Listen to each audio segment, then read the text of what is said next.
In just a few months from now, one of Microsoft's most popular versions of Windows will turn 20 years old. And today, we're going to look back on the launch of Windows XP, find out how it changed the face of computing for many of us, and explore using it in 2021. Is Windows XP still usable as a daily driver? And today's video is brought to you with my sponsor, Fast Hosts, who've actually let me write a question for their techie test. And if you're based in the UK and you know the answer, you've got the chance to win the ultimate work-from-home setup worth up to £5,000. Check the link in the description and I'll explain more later in this video. Released on Thursday, October 25th of 2001, Windows XP was a real revolution for both home and business users. In fact, it was the first version of Windows that persuaded me to switch over to it as my main operating system. And I still remember lining up in the rain early in the morning outside PC World to pick up my copy on launch day. Now, I had used Windows 98 for a couple of years part-time, but XP just felt rock solid. Of course, being built on the Windows NT core that previously was only used in enterprise releases of Windows, it took all the best bits of Windows 2000 and brought them to the general market.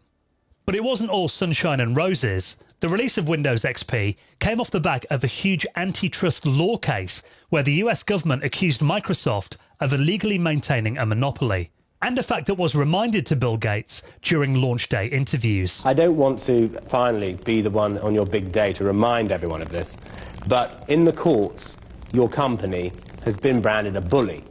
And with everything that's going on and the push for settlement, would it be a great time to apologise? You've got a great new product, you've got the Xbox coming out, your country's facing this conflict. Could Microsoft say, we've made big mistakes, we're sorry, we're settling tomorrow? Well, certainly Microsoft is very focused on settlement. We've tried many times before, but this time I'd say it has brighter prospects, and so we're putting a lot of energy into that. The case went up on appeal, and most of it, including the language you're talking about, that was all reversed. Launched with a more understated event than the huge outdoor festival that was the Windows 95 launch several years earlier, the Windows XP launch was held in New York, just weeks after the September 11th attacks. And the calm nature of the event reflected the delicate mood of the nation, with a gospel choir opening the event singing a song called America the Beautiful, and Bill Gates being joined on stage by New York's then mayor, Giuliani. After the launch of Windows 98, it was reported that Microsoft was working on two brand new versions of Windows, one of them codenamed Odyssey, that was to be aimed at the business market, and one called Neptune, that was to be the first NT-based home release of Windows. But instead of focusing their efforts on two separate releases, it was announced at the start of 2000 that instead they would combine it into a single release, codenamed Windows Whistler, which then became Windows XP. And this did mean that we had several different editions of Windows XP available to purchase, with a Pro edition aimed at corporations and a home version for new PCs at home, and upgrade versions that were priced lower and could be used to update PCs already running Windows 98. And there was even a little used 64-bit release of Windows XP. And on the first boot of XP, it was a big departure from the look of previous versions of Windows. Gone were the smooth gradients of Windows 2000 and the subtle shading of Windows 98, and instead we had a very in-your-face visual style that was called Lunar. And this was very divisive even at the time, with some people being fond of the blobby blue, white and green theme, and other people saying it looked childish, with some even branding it the Fisher-Price theme, named after the kids' toy manufacturer. And the other main part of the default look was the wallpaper that was titled Bliss, and shows a beautiful image of a grassy green hill under a summery blue sky, taken in California's Napa Valley. Photographer Charles O'Rea apparently took this photo in the summer of 1996 when he was driving to his girlfriend's home and spotted this glorious hill by the side of the road. He pulled his car over to take the photo, and since then it's become one of the most viewed images in the world. And Charles even claims that the wallpaper in Windows XP is virtually untouched, and that it hadn't been manipulated or enhanced using something like Photoshop.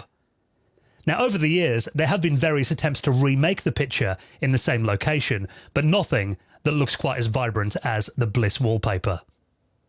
And if you didn't like the default look of Windows XP, there were various themes included with it, including the Windows Classic theme that made it look like Windows 2000 again, and various other themes were released over the years, including the popular Royale theme, taken from the Windows XP Media Center edition, and my personal favourite, the Zoom theme, which was designed to promote Microsoft's ill-fated iPod competitor. The Start menu, that was first introduced in Windows 95, received its first major change, switching to a two-column design and prioritising recently used and pinned programs, with the full install list being moved to a submenu. The notification area hides inactive icons by default, and as LCD monitors were becoming more popular by 2001, Windows XP also included ClearType technology that was designed to make fonts more readable on flat screen technologies. We also saw some big changes to Windows Explorer, with new task and navigation panes, and Windows becoming more contextualized depending on the type of content that was contained within them. Windows XP's search function was intended to be more user-friendly and brought with it a series of Windows search companions that actually looked a bit like a hangover of the infamous Microsoft Bob. Yeah, most people turned those off. XP also offered roaming user profiles that could quickly be switched between, and very useful if you had a family PC set up in the kitchen or the living room and wanted to keep your files, images, and your internet history private. And of course, home media was becoming a big deal by the early 2000s, and Windows XP was built to take advantage of it, bundling tools like Windows Movie Maker to enable users to quickly edit home videos. Windows Media Player 8 had new and improved codecs, and adding Windows Media Connect added a UPnP-based streaming media server inside Windows. And there was even a version of XP launched in 2005 intended for home media centers. Windows XP also included CD writing technology that was licensed from Roxio, which meant that users could write to their own CD-ROMs and later DVD-ROMs out of the box without having to install something like Nero. Windows XP also shipped with DirectX version 8.1 in its initial release, which gave some nice graphical improvements and made Windows an even better gaming platform. So just scratching the surface there, XP did bring a lot of improvements over Windows 98. But what about using it today, in 2021? How much software still works on it today, and can we do any upgrades to make it even more viable? We'll have a look at all that next. And before we do that, it's time for your chance to win this incredible prize, the ultimate work-from-home setup worth up to £5,000. And it's all thanks to today's sponsor, our amazing friends at Fast Hosts. Now, they're a UK-based web hosting company which offers a wide range of web hosting products and other services, including fast and affordable virtual private servers. And their VPS hosting gives you complete control over your server. With flexible, dedicated resources, you can adjust your server's RAM, CPU, and SSD storage whenever you need, with the choice of operating systems for both Linux or Windows, and you can get started from just £1 a month. And check out their very affordable WordPress hosting, where you can easily build and manage your website on their lightning fast and reliable platform, easy to set up and optimize for performance, and easily able to handle traffic spikes. And available for just £1 per month for the first 6 months, and comes with a free domain for the first year, as well as free mailboxes and free lifetime SSL. So to win your dream work-from-home setup worth up to £5,000, you just need to answer my techie test question. What was the code name of Windows XP? Was it A, Chicago, B, New York, or C, Whistler? To answer and win the work-from-home setup, just head to the link in this video's description. And a big thank you to Fast Host for sponsoring this video, and good luck. So Windows XP stayed on the market for a lot longer than Microsoft originally intended. Its successor, Windows Longhorn, was supposed to be released just 2 years later in 2003, and you can check out my full video on Longhorn to hear more about that story. And when its eventual successor, Windows Vista, was released in 2007, it landed to a very poor reception.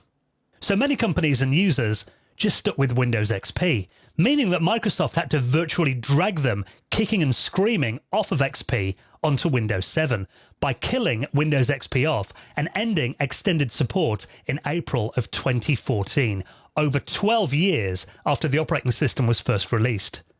And the embedded version of Windows XP was still receiving updates and support up until 2016. And there was even a patch released by Microsoft in 2019 to patch the WannaCry vulnerability.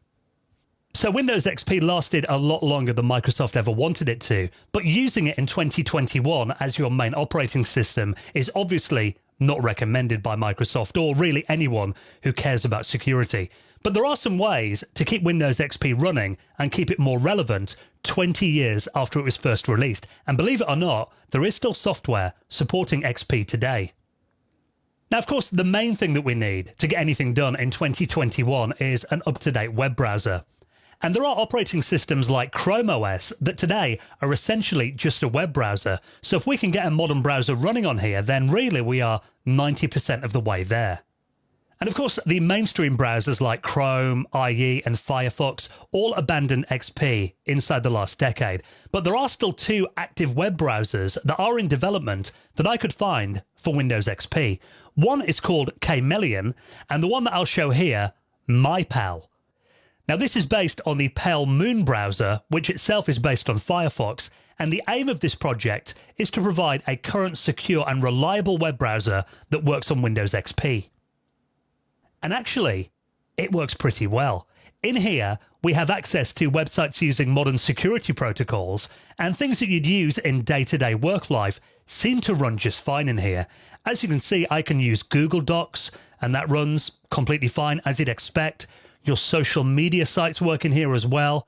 And I've often found in my operating system test videos, the biggest test of a browser on an old operating system is usually media streaming, but even YouTube is working really well in here. So in terms of having a modern web browser that will do your daily tasks, MyPal does really make Windows XP useful again. And of course, if you are connecting your Windows XP machine to the internet, security is always going to be a concern. There are some people who claim the minute you connect a Windows XP machine to the internet, you're going to get a virus or it's going to be compromised in some way. But there are a couple of ways to improve on Windows XP security somewhat. Now, first of all, we can download the unofficial Service Pack 4 from MajorGeeks.com, which rolls up all of the Service Pack 2 and 3 updates and the ones from Microsoft that came after that, and some additional enhancements and fixes to take it up to 2016. And there are still a couple of antivirus suites that support and protect Windows XP. One that I found that seems to work well is Avast, the free version of this, which, although lacking some of the features that you'd find in the newer Windows 10 version, it still protects XP from all the latest threats that it knows of. And something that many people need to get their daily work done is, of course, a fully featured Office suite. And Apache OpenOffice 4.1.10, which is the latest version at the time of recording this video, still fully supports Windows XP and actually claims to work with Windows 2000 as well. And of course, it's compatible with the standard Microsoft Office formats. And for doing your daily document writing and spreadsheets and handling, you've got everything you need in here. And there are even guides on places like Reddit on getting things like Steam working on Windows XP. But from what I've seen, it is quite a hassle, and even when you do get it working, not many games tend to work with it. So really, if you're a gamer, you're better off just sticking to games from XP's era. And there is still an old Spotify client for Windows XP that somewhat works with a few missing features, but really the best way to use Spotify is via the website, which actually still works completely fine in the MyPal browser. So 20 years after the release of Windows XP, it still remains one of the most fondly remembered versions of Windows. And during its unexpectedly long life, it started out as an operating system that did a lot to improve over Windows 98. And then, as the decade went on, it became so ingrained into a lot of our lives that people were very reluctant to leave it behind. And of course, the major bump in the road that was Windows Vista didn't help that at all. And even today, in the summer of 2021, it's estimated that around 25 million PCs worldwide are still running on Windows XP, which only works out at around 1.2% of the market share, but that is actually more than Vista or Windows 8. And while I wouldn't want to run XP as my main operating system today, I've got to admit, upon my testing here, it is still more usable than I imagined it would be today, and it is actually possible, if you really wanted to use XP as your daily driver in 2021, which really proves what longevity it's had. So all that remains to say is a very happy 20th birthday to Windows XP. And if you've got any memories of Windows XP you would like to share, I would love to hear a comment from you. And just a quick reminder that I do a weekly retro gaming and technology podcast with new episodes released every Friday, and we bring you veterans of the industry on for an interview each week. And you can get new episodes from your favorite podcast client. Head to our website, theretrohour.com, or ask your smart speaker to play the Retro Hour podcast. And while you're here on YouTube, here are another couple of my videos I think you might enjoy. Thank you for watching, and I'll see you next time.